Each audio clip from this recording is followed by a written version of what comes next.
And joining us now to talk about your health is Dr. Farinaz Seifi, a minimally invasive gynecologic surgeon at the University of Maryland Medical Center, also an associate professor at the University of Maryland School of Medicine. Doctor, thank you so much for joining us. One of the conditions you focus on is endometriosis. Tell us about that condition. Thank you so much for having me. Endometriosis is when the gland of the uterus goes outside of the uterus and implants in the places that shouldn't be implanted, like ovary, bowel, outside of the uterus, in the peritoneal cavity, in the fallopian tube, and cause pain, chronic pelvic pain, and pain during intercourse, pain even during bowel movement, digestive issues, and infertility. How common is it? Endometriosis, before we were thinking about 5 to 10% of the woman in reproductive age, now actually increased to 10 to 15% in reproductive age, and up to 3 million cases per year we diagnose in United States. Do you think there's a reason why the condition itself is becoming more common, or is it being diagnosed more often? I think it's being diagnosed more often. It's alert information and more knowledge that patients and medical professional is becoming more diagnosed. You mentioned women of reproductive age. In that large window, where does it tend to come up, and do we know about a cause? Very good question. So endometriosis can come as early as adolescence age. When adolescence gets puberty and menstruation, endometriosis can come. It can come anywhere between age 15 to 50. The younger, the more risk. The older, less risk.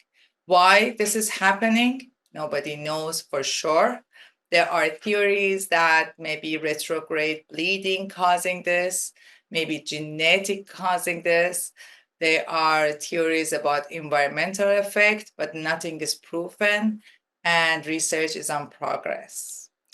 So some women may feel it's just a difficult period. Is that something you hear? Yes, definitely. First, let me tell you a message to every woman in the reproductive age.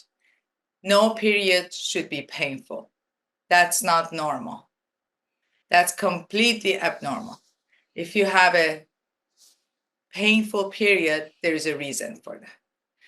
Not all the painful periods are endometriosis, and not all the endometriosis cause only painful period. So when you have a painful period, please seek medical advice from your OBGYN. And now, go ahead. No, please.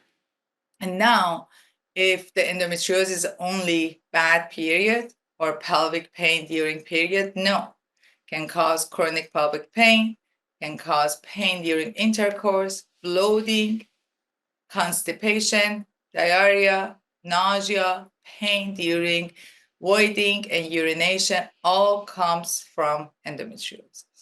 We mentioned in your introduction that you're a surgeon. Is that the only treatment, or when is surgery indicated? Endometriosis is a multidisciplinary treatment. And the reason why we start from medical treatment.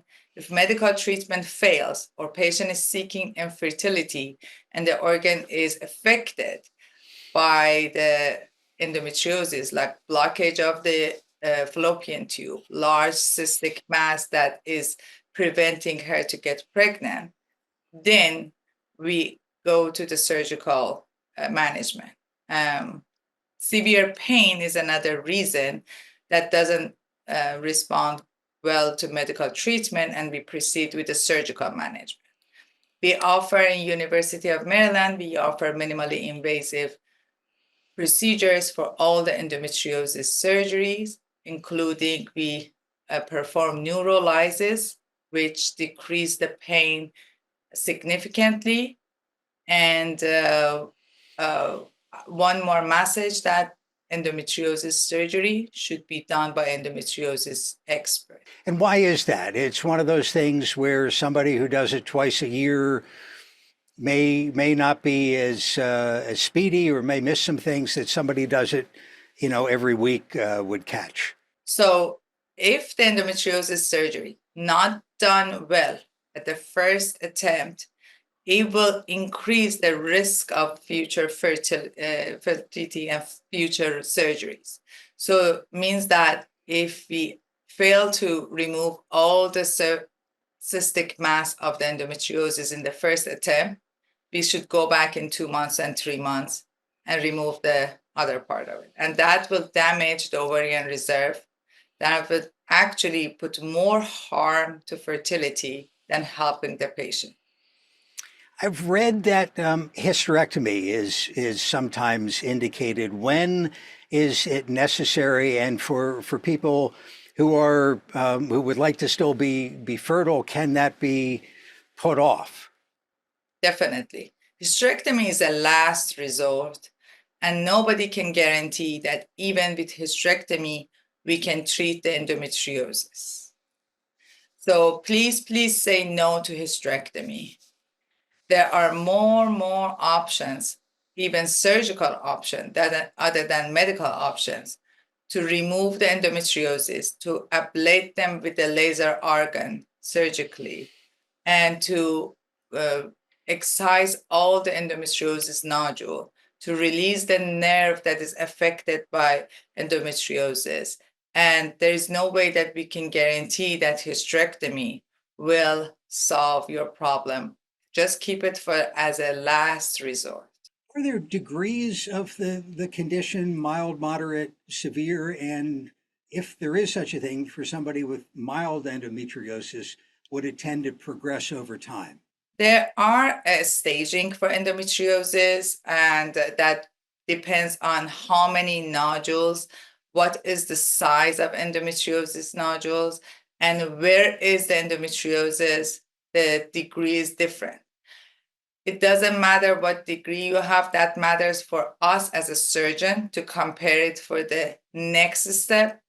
But even patient with a mild endometriosis can have severe pain, and patient with severe endometriosis can have mild pain. Mild endometriosis can progress to severe endometriosis, so the early diagnosis and early treatment is essential. We're talking about minimally invasive procedures.